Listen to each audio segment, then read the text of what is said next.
In a judicial foreclosure, after the lender goes to court, they get their judgment, they get an order directing the sheriff to seize and sell the property. Well, the 3 steps that the sheriff has to go through in order to sell the property. So he's got to mail notice to any junior lien holder and plus the borrowers, has to personally serve notice of the sale on the occupants, and it's got to be published once a week for 4 consecutive weeks in the newspaper. Well, lo and behold, that's the exact same process as the non-judicial route. That's one of the reasons why a lender will choose the non-judicial route instead of the judicial route, because it's going to be a lot faster and it's going to be a lot less expensive to just go through those exact same 3 steps, which are what the non-judicial process is premised on. Mailed notice to the borrower and any junior lien holders, personal service on the occupants of the home, and then 3rd, publication once a week for 4 consecutive weeks. That's the non-judicial process too. So why might a lender choose to use the judicial process? Well, it's because when the non-judicial process was created back in the 40s, the consequence of a lender choosing to go non-judicial or the trustee's sale, so to use the faster, more efficient route, is that they give up their deficiency rights. Now there's going to be a little asterisk here that we're going to talk about, and I really wish the governor had taken out his pen earlier today, but he hadn't. Because the rules up until August 4th of 2009 in the state of Oregon were that if a lender used the non-judicial trustee sale process, it didn't matter what kind of property it was. It could be a bare lot, it could be storage units, it could be rental property, it didn't matter. If a lender used the non-judicial process, they had no deficiency rights following that sale. Well, as many of you know, the Oregon legislature expanded the anti-deficiency protections in Oregon last year with House Bill 3004. That bill was intended to broaden the range of people that got anti-deficiency protection and extend it to those people that got, the easiest way to describe it is the 100% financing. So all of those loans that closed in 2006. So so those people that got 2 loans at the same time, most of them were 80-20 loans. Some of them might have been 90-10-10 I heard about the other day. Could have been a refinance, it could have been anything like that. But the legislature thought, you know, bank, you knew what you were doing when you gave these people 100% financing. So they expanded the anti-deficiency protections, and the intent of the statute was to say, hey, lender, if you foreclose on your first and you use the non-judicial process, you're not going to have deficiency rights on that loan, but guess what? You're going to lose your deficiency rights on the second also. So good theory, and or bad, I mean, depending on your personal viewpoint, but that was the intent of the legislation. The problem is that the people that write the statutes and the legislation aren't the ones that have to put it into action. So a couple of things happened is it is written extremely narrowly, and we'll talk about that in a minute, but more important, they took Oregon's anti-deficiency rules for trustees and they turned it on its head in an inadvertent manner.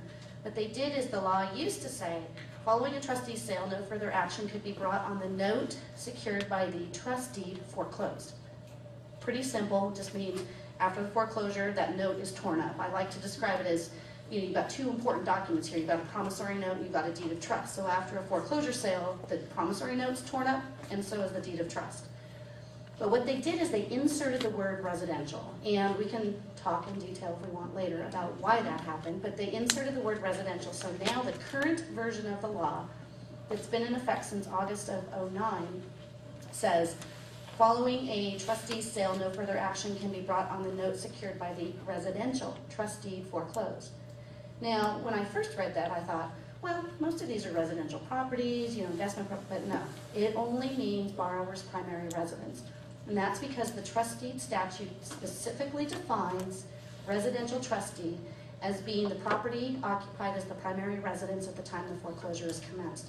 So what the legislature did by just inserting that one little teeny tiny word, well, it's a couple syllables, I guess, but by inserting that word before trustee, is they took Oregon law as it had existed for about 60 years and said, now lenders, you can get deficiencies on anything other than a primary residence of the borrower, even following a non-judicial foreclosure. So when it first went into effect, or even a couple of weeks before, people started looking at it thinking, well, this isn't really going to be what it says, and that's not what it's going to say. Well, it is, and that is what it says. So a group of people did get concerned, and they had some legislation introduced when the special session convened at the beginning of February. That's House Bill 3656, which I am happy to report is now through both sides of the Senate. So it's gone through both the, or it's gone through the Senate and House, both sides of the Oregon legislature, and it is sitting on the governor's desk right now to sign. This would be a much easier topic if I didn't have to explain this kind of laundry that we're in right now. Because the legislation has changed a few times too.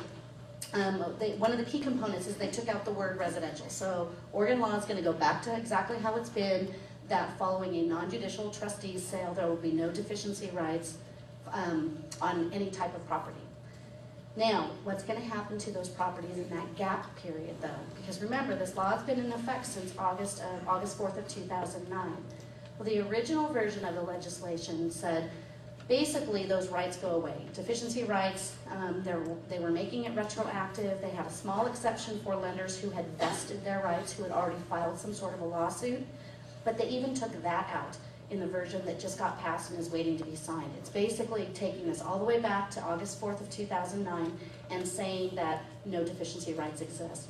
I personally have not heard of any lenders that have filed a deficiency claim following a foreclosure sale under this little mistaken legislation that we have.